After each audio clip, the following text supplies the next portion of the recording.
So untuk petang ni kita akan bincang topik 14. So kita tinggal lagi 2 je topik yang kita belum discuss.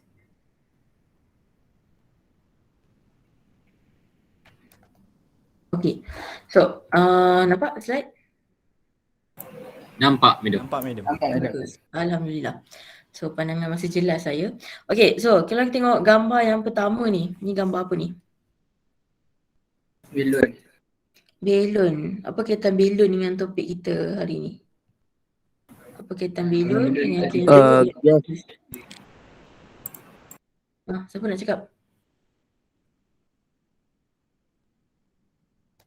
Okay. Pressure balloon. Pressure? Yes, dalam belon tu. Dalam belon kan ada Yang gas. dalam balloon tu.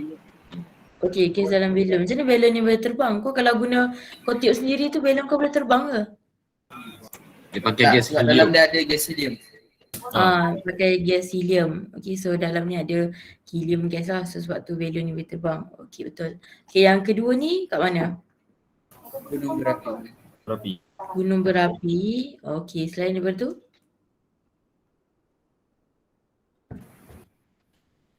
Lava. Lava. Gunung berapi lah kan. Yang lain? CO2. CO2. Okay, selain daripada tu agak-agak. Asap. Selain lava, gunung berapi, kat mana lagi panas? Matahari. Yes, Matahari. Okay.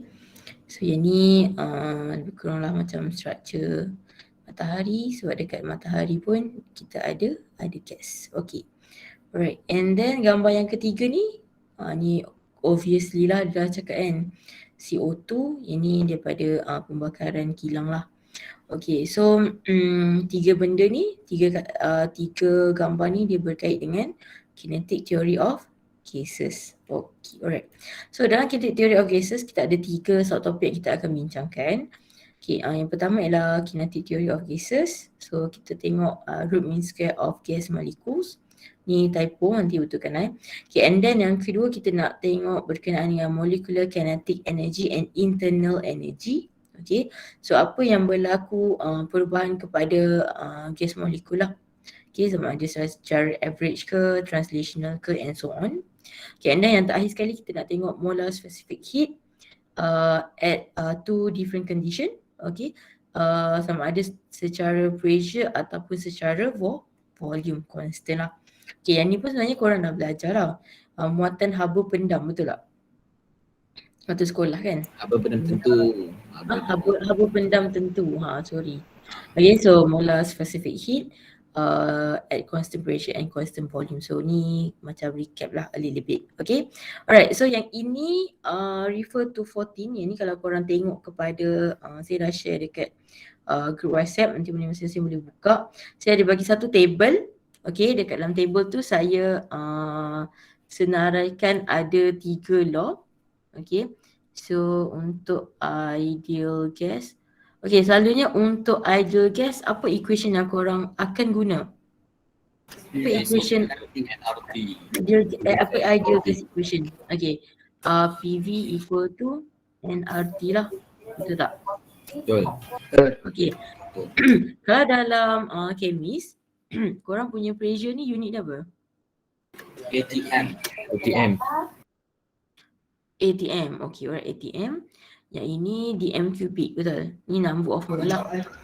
Ini R ni molar heat constant, molar gas constant.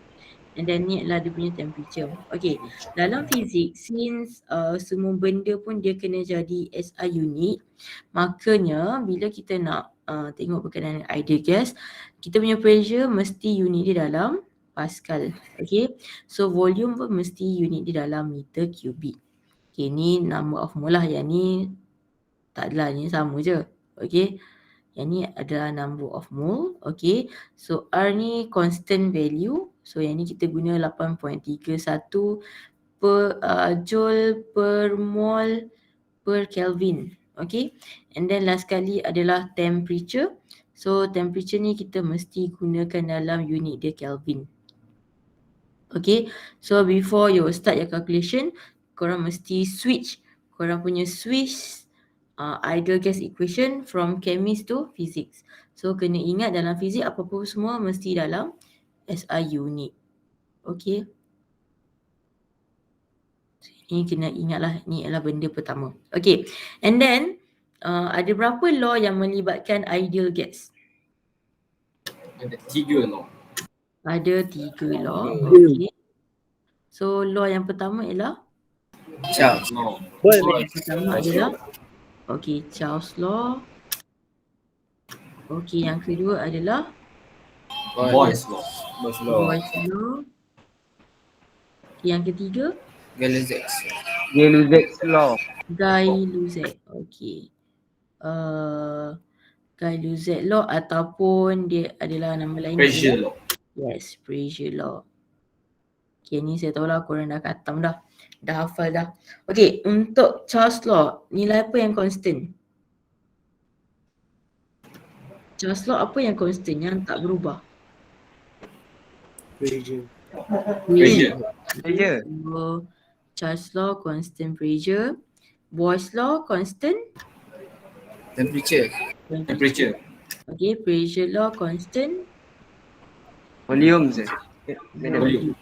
Okay, so ini kita recap je lah berkenaan dengan 3 law ni, sebab nanti kita akan gunakan juga dalam topik ni. Sebab kalau kita tengok tadi dekat molar specific heat dia ada constant pressure and constant volume kan.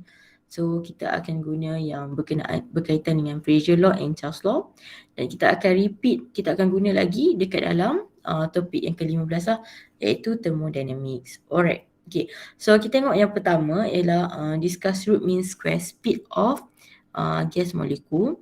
Okay, speed of gas molecule kalau kita tengok dekat sini lah kan. Okay, kita tahu sifat gas ni dia bergerak secara free, betul? Dia freely move.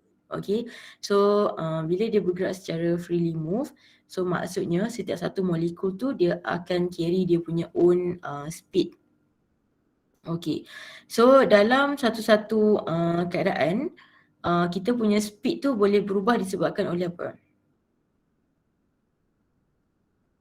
Kalau kita tengok kat sini, kalau tengok dia disebabkan oleh apa? Temperature. Most likely dia akan disebabkan oleh temperature lah. So daripada sini kita boleh buat satu conclusion, VRMS ni dia adalah directly proportional to the temperature. Dia masih ada set jangan tinggalkan set tu lah. Okay, so dia masih ada set of temperature. Maksudnya bila mana temperature bertambah, so VRMS of gas molecule ni dia akan bertambah juga.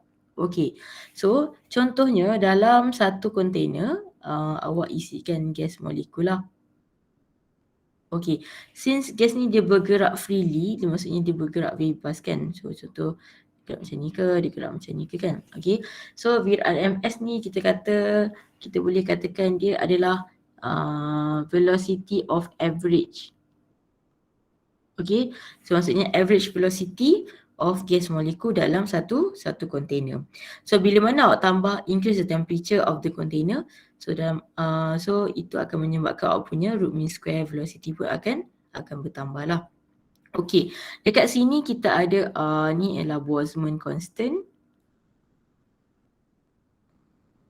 Yang ni berapa nilai Boltzmann constant? Tak silap saya kalau awak tengok dekat awak punya list of constant dia akan jadi 1.38, betul tak? Eksponen 23. Okay, ni lah. Okay, and then yang ni tadi molar gas punya constant 8.31. So yang ini apa beza M kecil dengan M besar? Yang M besar molar mass. Yang M kecil mass gas. M kecil dia adalah mass of molecule lah. Okay, alright. Selalunya kalau korang kira molar mass, okay, korang punya unit ialah apa? Gram per mole. Gram per mole. Okay, kalau kita tengok unit dia gram per mole, dah SI unit ke tak? Tak.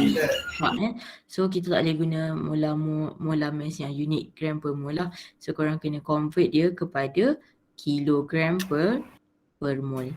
Okay, so ni adalah SI unit untuk molar mass. Sebab kita nak semua benda pun mesti dalam mesti dalam SI unit. Okay. So kita dah kenal lah ada beberapa apa kita kata variables yang berkaitan dengan VRMS. Okay, so kita kena ingat VRMS kita bergantung kepada temperature dan mass of molecules. Okay, selain daripada ni, okay, macam mana kita nak dapatkan N, number of mole, A, number of mole. Okay, ni recap je. Macam mana korang nak kira number of mole? Mass bagi mass. Bahagi dengan molar mass. Okay, so N ialah number of moles. So nak dapatkan N ialah mass bahagikan dengan molar mass. Okay, so kalau korang tulis pun korang mesti tulis dengan betul lah. Kalau M kecil lah, M besar lah. So jangan tertukar. Okay, alright, so settle yang 4 ni. Alright, next.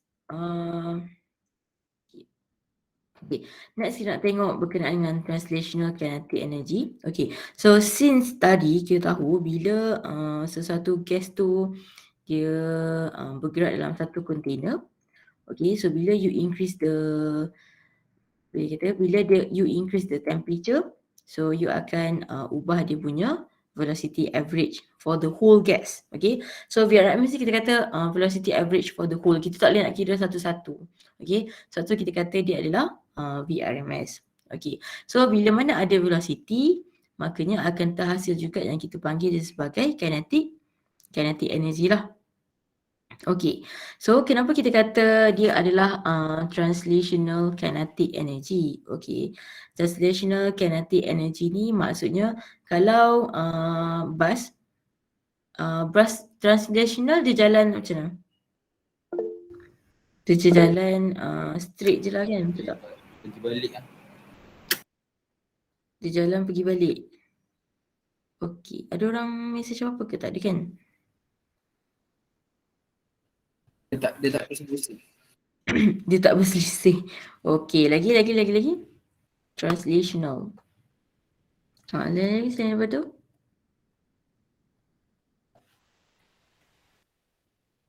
Pergerakan dia ke depan, dia pergerakan dia ke depan. Gerak depan, kiri, kanan, belakang. Depan, belakang, kiri, kanan. Depan, belakang, kiri, kanan. Okay. Kalau secara apa kita kata? Kalau secara Rotation. matematiknya. Kalau secara matematik. Pasti X lah. Depan, belakang. Pasti X, pasti Dengan Y. Y. Dah, tu je. Gas boleh gerak pasti X pasti Y je. Oh tak, dengan Z. Z. Okay. So translational ni maksudnya dia merangkumi 3 lah direction. X direction, X axis, okay, Y axis dan Z axis. Okay. So translational maksudnya dia straight lah kan. Okay, dia bukan yang termasuk dengan rotational tu lah. So ini translational sahaja. Okay, so kinetic energy untuk translational nak menyebut je pun lah hai. Okay, translational kinetic energy for a gas molecule. Okay, kalau tengok dekat sini dia ada 3/2 ni secara overall. Okay, secara keseluruhan lah. So sebab tu kita guna 3/2. Maksudnya kat sini kita consider dia adalah kinetic energy average for the gas molecule. Okay, and then kalau let's say yang ni pun samalah, T ni pun kita mesti dalam Kelvin. Okay, so bila masuk topik 40 ni, apa semua temperature korang mesti convert dia kepada Kelvin. Okay, kalau kita tengok dekat sini from equation yang pertama dengan equation yang kedua, yang bezanya hanyalah pada nilai constant sahajalah. Okay, sebab kita nak bagi tahu molar gas constant over dengan number of Avogadro dia equal dengan Boltzmann constant. Okay, so kita just replace saja. So kalau nak guna mana-mana pun boleh, tak ada masalah. Alright. Tapi what happen kalau kita ada lebih daripada 1 mole of gas. Okay. So kita nak cari dia punya total translational kinetic energy. So yang translation ni untuk satu gas molekul, 1 mole of gas molekul sahaja. So kalau kita ada banyak, so kita just tambah number of mole sahajalah, ataupun kita tambah number of gas molekul. So kalau contoh kita guna formula yang RT ni kan. Okay, so bila kita tambah N, so kita tahu N adalah number of molecule bahagi dengan Avogadro constant lah kan, betul tak? Betul. So bila kita gantikan, so dapatlah nRT dekat sini.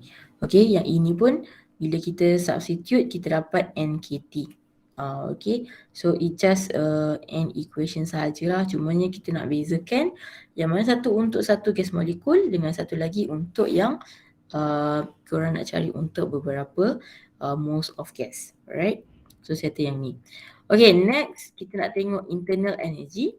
Okay, so since bila sesuatu gas tu bergerak dalam sesuatu container, so dia gain kinetic energy. Okay, so kita nak tengok juga dia punya internal energy of the gas. So kalau kita tengok kat sini, internal energy tu sebenarnya dia adalah sum of total mean ni average lah, mean kinetic energy and total potential energy of gas molecule. Okay, kalau kita tengok dekat sini, kita ada F. Okay, F. Okay, F ni sebenarnya kita panggil dia adalah degree of freedom. Okay, degree of freedom kita terbahagi kepada 2. Okay, 1 and then 2 and then 3. Okay, dia ada 3 keadaan lah. Saya tulis dekat sini. Tak ada, okay. Dia terbahagi kepada 3 keadaan. Alright. Contoh yang pertama. Okay. Dia hanya ada 3. Okay, yang pertama F dia 3. Yang kedua F dia 5. Yang ketiga F dia 6. Okay. Macam mana kita nak tahu sesuatu gas molekul tu degree of freedom dia 3, 5 ataupun 6. Okay. Contoh 3 mono saya item. apa benda? Yang 3 mono item. 3, okay, alright. Contoh saya bagi helium. Okay, helium gas. Okay, dia masuk kategori yang mana? 1, 2, 3. 1. Helium 1. Maksudnya berapa degree of freedom dia? 3. 3. Okay. So untuk helium dia masuk dekat kategori F equal to 3 lah. Okay, macam tu. Okay, macam korang nampak lah kan. Okay, and then kalau O tu 2. okay, dia masuk dekat kategori yang kedua. Dia masuk dekat kategori yang kedua sebab okay, ni tak boleh, nanti kita tengok lagi kenapa sebab dia. Okay, apa agak-agak gas apa yang masuk kategori yang ketiga ni? Yang ada 2 H2O. H2O. Okay, H2O. Alright, H2O. Sebab ada 3 kan? Ada 3 molekul dekat situ. So kat sini dia termasuk dekat degree of freedom dia adalah 6 lah. Okay, kenapa degree of freedom ni kita tengok kepada apa sebenarnya? Okay, degree of freedom ni kita tengok kepada movement dia. 3 ni dia hanya ada translational sahaja. Maksudnya dia hanya boleh bergerak pada paksi X, Y dan Z. Sebab tu 3. Okay, tapi yang 5 ni kenapa ada 5? Sebab dia adalah 3 translational plus dengan 2 rotating. 2 rotating maksudnya dia hanya rotate paksi X dan paksi Y. Okay, tapi 6, 3 translational plus 3 rotating. Dia boleh rotate paksi X, dia boleh rotate paksi Z, dia boleh rotate paksi X. So sebab tu kat sini degree of freedom dia 6. So setiap gas molekul ni degree of freedom dia berbeza lah. So bergantung kepada berapa banyak number of molekul dia. So korang kena check betul-betul. Okay, so nampak je dia bagi gas molekul tu, okay dah tahu dah. Okay, yang ni degree of freedom dia 3, yang ni degree of freedom dia 5, yang ni degree of freedom dia 6. So dia ada 3 je, 3, 5 dan 6. Itu kena ingat lah Okay, next. Ini yang saya tahu. Okay, untuk yang 3 tu kita namakannya sebagai monoatomic gas lah. Alright. So yang kedua kita ada diatomic, and then yang terakhir sekali kita adalah polyatomic. So yang ni 3, 5 dan 6. Okay. So last kali kita nak tengok berkenaan dengan molar specific heat. Okay, kalau tengok dekat sini, molar specific heat ialah amount of heat required. Okay, heat ni dia datang dalam bentuk tenaga lah kan, betul tak? Dia datang dalam bentuk energy lah. So energy, so heat energy required to raise the temperature of 1 mole of gas by 1 Kelvin. So berapa banyak heat yang diperlukan untuk korang nak increase 1 Kelvin of 1 mole gas. Okay, dalam keadaan either at constant pressure or at constant volume. Okay, so kalau kita tengok kepada definition sama je. Cumanya yang kita ubah adalah condition dia. Sama ada dia increase 1 Kelvin at constant pressure or increase 1 Kelvin at constant volume. Okay, so maksudnya sama ada dia obey Charles law ataupun dia obey pressure law. So Boyle's law tak termasuk lah sebab Boyle's law constant temperature kan. Alright, so kalau tengok dekat sini unit dia adalah joule per mole per Kelvin. So ini adalah energy, heat energy, joule. Okay, ini adalah mole. Okay, ini adalah perubahan temperature. Okay, maksudnya sebab dia kata adalah amount of heat required to raise. Bila ada perkataan raise maksudnya dia mesti ada berlaku perubahan temperature lah, perubahan suhu. So that's why dekat sini kita mesti guna as delta T. Okay, maksudnya temperature awak berubah bila ada pertambahan heat energy. Okay. So apa kata antara CP dengan CV? Okay, yang ni pun korang kena ingat juga. Okay, CP tolak CV equal to R means at any condition CP must be always greater than CV. Okay, so R ni maksudnya apa? CP tolak CV equal to 8.331. Okay, joule per mole per Kelvin at any condition. So ini korang boleh follow lah equation yang pertama. Okay, untuk equation yang kedua, kita boleh tengok kita punya nilai gamma. Gamma ni kita boleh, dia bergantung kepada degree of freedom. Okay, so maksudnya kalau degree of freedom kita, yang ni saya dah buatkan dah. Okay, so kalau contoh degree of freedom kita 3, so macam mana kita nak dapat 3? By using this formula lah. So 1 plus 2 over 3. So 2 over 3 adalah 0.67 right? So 1 plus 0.67 kita akan dapat 1.67 lah. Okay, ni ratio je. Okay, tapi ratio masih CP over CV sebab kenapa? Molar heat specific at constant pressure is always greater than molar heat specific at constant volume. Okay, kalau korang perasan, as you increase the number of freedom, kita punya gamma pun akan semakin berkurang. Okay, so dia hanya berpegang kepada 3 value ni saja. Kepada 3 degree of freedom, 3, 5 dan 6, 1.67, 1.4 dan 1.33. Yang lain tak ada lah. Okay, so kalau korang boleh relate between the equation here and the gamma value here, so sebenarnya dia adalah relatable. Dan dua-dua ni dia boleh, kita boleh gunakan serentak. Maksudnya mungkin kalau contoh korang nak buat nak cari CP atau CV but you don't have any clue, tapi dia bagi nilai gamma. So kita boleh gunakan dua equation ni as a simultaneous equation dan dapatkan nilai salah satu lah. Maksudnya contohnya dia nak suruh cari CP tapi dia bagi nilai gamma je. Okay, so kita boleh substitute CV as CP over gamma. So ni equation yang ketiga lah kan. So kita substitutekan dalam equation yang ni. So kita kata CP tolak CP over gamma equal to 8.31. Macam tu. So dapatlah nilai CP. So sebab tu saya kata equation yang pertama dan equation kedua ni dia adalah relatable. Dia berkait. Okay. Alright. Saya rasa tu je kot. Ada soalan tak? Sebab nanti bila korang dah buat soalan baru korang nampak lah. Kan? So far senang ke susah? Untuk topik 14 ni. M1T1 dengan M1T2 senang ke susah nak faham untuk kinetic theory of Boleh this? lah. Sebab Biasa- bab ni biasa. berkait dengan bab kemis dengan bab Dia boleh relate dengan yang kemis lepas. kan? Senang jugalah, boleh lah. Okay, so dia cumanya topik ni dia tak susah. Dia akan susah bila korang tak tukar unit tu je. Tu je masalah dia. Masalah utama dia adalah unit. So korang kena take note dekat situ lah bahawa untuk topik ni semua unit mesti SI unit. So R ni pun kita mesti guna 8.31 bukan 0.083. Korang dalam kemis kan 0.08 kan, betul tak? Betul. So dah berubah dah. So kena twist lah.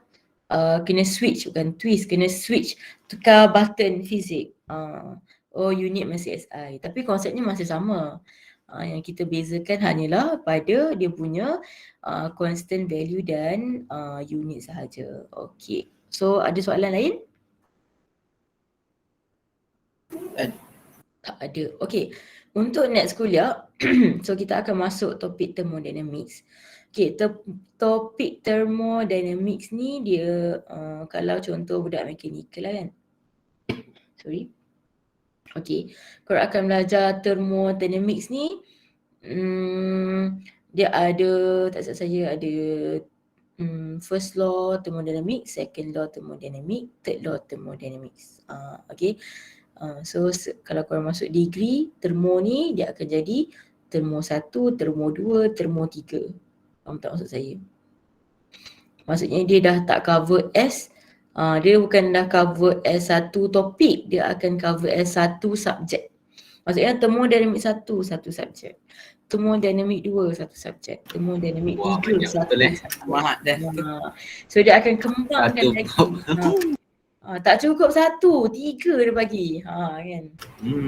Dia saja tu Itu jadi topik tu. Bukan subjek, topik subjek. Itu jadi subjek. Ya. Kalau macam dalam fizik macam kita nak macam alah ini picisan je sikit je thermodynamic ni. So kalau korang sambung degree, thermodynamic tu satu subjek. So nanti korang nak daftar subjek kan, bukan daftar contoh kalau fizik kan fizik 1 kan. So korang punya daftar subjek adalah thermodynamic 1. Macam tu. Ya Allah banyaknya. Tak relax. Relax lah, habiskan matrik dulu baru fikir pasal degree. Kat sini saya cerita je, nak bagi tahu yang pentingnya thermodynamics ni. Kalau contoh korang nak bagi tahu ke nak bagi takut? Tak bagi takut. Kau takut kau nak tahu tak? Nanti dekat macam tu kau nak bagi takut. Ni saya bagi tahu. Kan relax je, chill je. Apa nama dia? Apa nak cakap tadi? Kau ni potong lah, kan media dah hilang dah, nak cakap apa?